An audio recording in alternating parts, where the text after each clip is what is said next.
एक वक्त तो वो भी था, मेरे पता नहीं आज होता है कि नहीं होता, कि हिंदू परिवारों का बड़ा बेटा वो गुरु के नाम किया जाता था, वो आपकी तरह केशधारी होता था। मेरी बात सुने, ऐसा होता था कि नहीं होता था? मुझे ऐसे इसके कोई हिस्टोरिकल इवेंट नहीं मिलते। आर्य समाजों ने ये यूज किया, एक हिंदू है एक आर्य समाजी भी है। नहीं, ये ऐसा होता था, मैं इसलिए कह सकता हूं कि मेरे परिवार में पीछे हुआ है। सिक्खी को डिल्यूट करने के लिए एक प्रोसेस शुरू किया, जिसमें यह था कि जो लोग सिख बन जाते थे they were still practising Hindu practices. उसमें क्या होता है आपको बताता हूं। अभी सिखों का एक कोड ऑफ कंडक्ट है, पूरा कोड ऑफ कंडक्ट है, ये हम लोग नहीं कर सकते, आइडल वर्शिप हम लोग नहीं कर सकते। होता क्या है कि आज भी बहुत से ऐसे सिख हैं जिनकी आइडेंटिटी की उनको कंफ्यूजन है, और वो बंदे बाद में कहते हैं देखो हम तो ये कर रहे हैं, आपको क्यों प्रॉब्लम है। अगर मैं यही बात कर रहा हूं कि ऐसा अगर हिस्टोरिकली होता है तो वो सिखों की पोजीशन क्या है? आपको इसमें अच्छा ये आपको अखरता क्यों है? ये तो ये कुछ कहीं किसी हद तक वेलकम किया जाना चाहिए कि मैं भी ऐसे सिखों को जानता हूं जो मंदिर में भी चले जाते हैं, और बहुत एक सेकंड बहुत सारे हिंदू और पंजाब में रहने वाले तो मुझे लगता है ज्यादातर, बल्कि सभी गुरुद्वारे में शीश नवाते हैं जाकर के। और वो उसका आंसर मैं बताता हूं आपको, ठीक है। एक कोड ऑफ कंडक्ट है, हिंदू का आदर भाव है, ये यानी आदर भाव की बात नहीं। फ्रीडम ऐप से सीख कर आप चॉकलेट बनाते हैं क्या? अगर ऐसा है तो आप अपने चॉकलेट्स को 1 करोड़ फ्रीडम ऐप के जो ग्राहक हैं उन्हें बिना किसी खर्चे के आप उसे बेच सकते हैं। हिंदूज का एक अपना कोड ऑफ कंडक्ट है, हिंदूज का कोई कोड ऑफ कंडक्ट नहीं है ना, ठीक है। वो गुरुद्वारे में जा सकते हैं, सिखों का तो है। हमें गुरु साहब कहते हैं गल पासर कैसे तरे इसका, जो आदमी बुत परस्ती करता है वो भव सागर से पार नहीं गुजर सकता। तो हमारा मंदिर में जाना प्रोहिबिटेड है। कोई सिख जाता अपनी कैपेसिटी पे जाता है, गुरु इज नॉट अलाउइंग दैट। भगत कबीर की बानी में आपने सब कुछ पढ़ा होगा, हैं, गुरु ग्रंथ साहिब जी की बानी में सब कुछ पढ़ा होगा।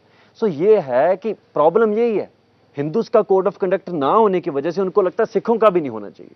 मैं कहता हूं आपको वेलकम है गुरुद्वारे में, ऐसा नहीं है कि आपको वेलकम नहीं है, लेकिन आप इसके बदले में ये उम्मीद ना रखें कि सिख मंदिर में जाएं, जहां वो मतलब वही चीजें गुरुद्वारे में करें जो मंदिर में हो रही है। यही प्रॉब्लम। अब वेपन लेके हम गुरुद्वारे में जाते हैं, इसमें पता क्यों प्रॉब्लम होती है?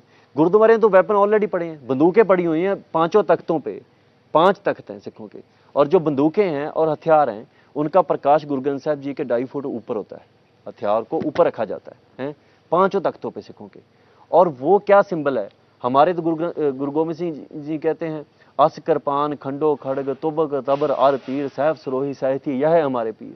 जो शस्त्र हैं यही हमारे पीर हैं, यही देवी हैं, यही देवते हैं हमारे, ये हथियार जो। या बता सकते हैं कौन से दौर में ये बात कही गई होगी?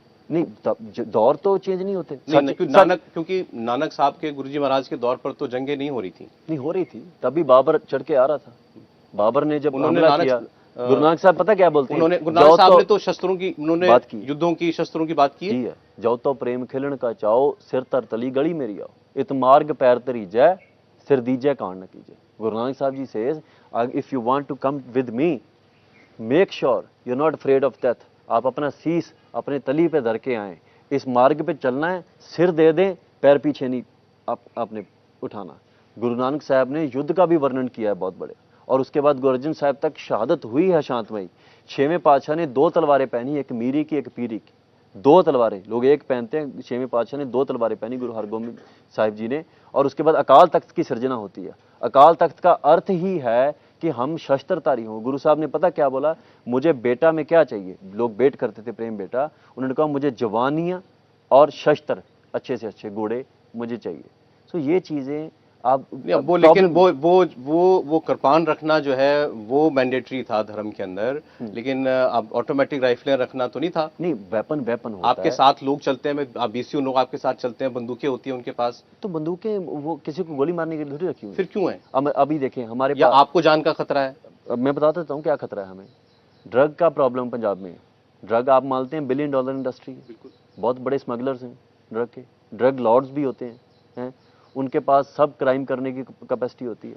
हमने उनके खिलाफ मूवमेंट शुरू की है, तो हमें तो अकेला गवर्नमेंट से थोड़ी खतरा है, हमें तो हर तरफ से खतरा है। तो आपके पास जो हथियारधारी लोग हैं वो सेल्फ डिफेंस के लिए हैं? हमेशा ही होते हैं। चलिए ठीक है, अब अंत में जाते जाते बस एक चीज मैं आपसे पूछ रहा हूं, खालिस्तान की इतनी बात हुई है, आपको जरा भी डर नहीं लगता कि पंजाब कहीं वही लेट 70s 80s के 90s के दौर में नहीं चला जाएगा? नहीं जाएगा। इतना खून खराबा हुआ है। अगर गवर्नमेंट तब भी निरंकारी कांड से सब कुछ शुरू हुआ था। बहुत सारी वजह हो सकती है। नहीं, आज भी देखे इनजस्टिस जो होता है ना, अगर हमें कोई भी जो एस्टेब्लिशमेंट के लिए लड़ रहा बंदा है, इंडिया एस्टेब्लिश्ड है, हम एस्टेब्लिशमेंट के लिए लड़ रहे हैं, ये मान ले हम लोग हैं।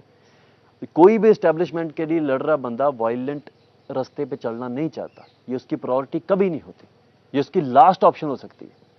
सो ये हम पे बोझ डालना, नहीं, ये ऑप्शन रखी हुई है आपने अपने लिए? मैंने नहीं रखी हुई, लेकिन अगर मेरे पास कोई ऑप्शन ही ना होगी तो मुझे क्या आप कहेंगे कि मैं शांतिपूर्ण तरीके से खालिस्तान की मांग को उठाता रहूंगा लेकिन कभी हिंसा नहीं करूंगा? क्या आप कह सकते हैं मैं कभी हिंसा नहीं करूंगा? मैं हिंसा बर्दाश्त नहीं करूंगा, ये मैं कहूंगा। गुरु साहब ने कहा जब सब रास्ते बंद हो जाएं, साम दाम दंड भेद सब बंद हो जाएं, जब मतलब होता है ना कि कोई रास्ता आपके पास ना रहे, तो गुरु साहब ने फिर इनको पीर ही इसलिए कहा है, और ये किसी निर्दोष के खिलाफ यूज करने के लिए नहीं है। आप लोगों से तो नहीं कहेंगे हथियार उठाने के लिए? नहीं, मैं क्यों कहूंगा लोगों से, मैं तो ये कहूंगा शस्त्रधारी हो जाए। हथियार उठाना तो अच्छी बात है सिक्की में, शस्त्रधारी होना। आप लोगों से कह रहे हैं कि हथियार रखें अपने पास? रखने चाहिए, पोजेस करनी चाहिए हथियार। गवर्नमेंट के अभी लाइसेंस देती है गवर्नमेंट, तो पोजेस क्यों नहीं करनी चाहिए? अभी मैं कहता हूं पंजाब में एक और कंफ्यूजन क्रिएट की जाती है। हथियार रख के क्या करना है? हथियार रख के क्या नहीं करना है? मैंने एक टेक्सास के आदमी से पूछा, वहां पे अमेंडमेंट 2 है ना, मेरे साथ रहता था एक बंदा टेक्सास का, मैंने उसको पूछा आप अमेरिका में तो 2 मिनट में पुलिस आ जाती है, 2 मिनट में 2.5 मिनट में उनका रिकॉर्ड होता है, आ जाती है पुलिस है, तो आप क्यों वेपन रखते हैं इतने बड़े बड़े? उसने मुझे जो आंसर दिया वो बहुत कमाल का था। वो उसने बोला कि मुझे जो आम क्रिमिनल है उससे तो पुलिस बचाएगी, अगर पुलिस मेरे खिलाफ आ गई चढ़ के, पुलिस मेरी क्रिमिनल बन गई है, तो फिर मुझे कौन बचाएगा? तो सेल्फ डिफेंस जो होता है ना, जो कॉन्स्टिट्यूशन में ये चीज डाली गई है आर्म को पोजेस करने की है, आर्म्स रखने की, लीगली आर्म्स बाय कर सकने की, ये चीज इसलिए डाली गई है। और उसको उसमें उस प्रैक्टिस को ईवल बना देना। पंजाब में गन पोजेशन बहुत हाई है, आपको मालूम है ना, पर गन वायलेंस पंजाब में बहुत लो है। ये भी आप मीडिया ये कंसिडर ही नहीं करता कि गन पोजेशन और गन वायलेंस तो डिफरेंट चीजें होती हैं।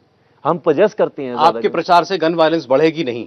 मेरे प्रचार से गन वायलेंस कम होगी, लोगों को पता होगा कि गन्स को यूज कैसे करना। खालिस्तान की मांग आप करते रहेंगे? खालिस्तान की मांग करना किसी भी तरीके से गलत नहीं है। 2 टाइम अरदास में हम लोग करते हैं, राज करेगा खालसा, आकी रहे ना कोई। फ्रीडम ऐप से सीख कर आप चॉकलेट बनाते हैं क्या? अगर ऐसा है तो आप अपने चॉकलेट्स को 1 करोड़ फ्रीडम ऐप के जो ग्राहक हैं उन्हें बिना किसी खर्चे के आप उसे बेच सकते हैं। और ये तो हिंदू भी पढ़ते हैं जाके गुरुद्वारे में, वो भी खालसे का। पंजाब के हिंदू डरे हुए हैं, पंजाब ना, वो डरे हुए हैं, आपकी बातें सुन के डर रहे हैं कि फिर वही दौर आ जाएगा। कल आप जब हम वापस आए अजनाला से, रास्ते में जितने हिंदू थे वो तो हमें मिले, उन्होंने ग्रीट किया।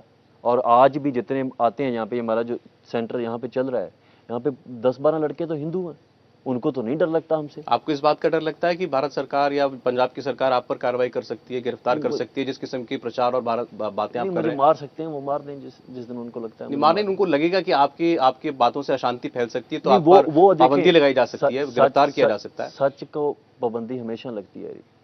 गुरु नानक साहब कहते हैं, कूड़ निखट्टे नानका ओढ़ सच रही। मुझे मारा जा सकता है, लेकिन मेरी आइडियोलॉजी को खत्म नहीं किया। ये मेरी आइडियोलॉजी नहीं है, ये गुरु नानक साहब की आइडियोलॉजी है कि सच का प्रचार चलता रहना चाहिए। फिर कोई उठ सी मर्द का चेला, सतगुरु सच्चे पातशाह कहते भी कोई ना कोई मर्द का चेला आऊगा इस संसार दे उत्ते, जिहड़ा इस संसार पे प्रचार करेगा। सो हमें इस बात का डर नहीं है, ना मरने का डर है, ना जेल का डर है। सच हम बोलते रहेंगे। हाँ, ये है, किसी भी निर्दोष बंदे पे वायलेंस नहीं करेगा। इंडिया टीवी हर वक्त हर जगह डाउनलोड करने के लिए सर्च करें India TV news Google play store या ऐप स्टोर पर।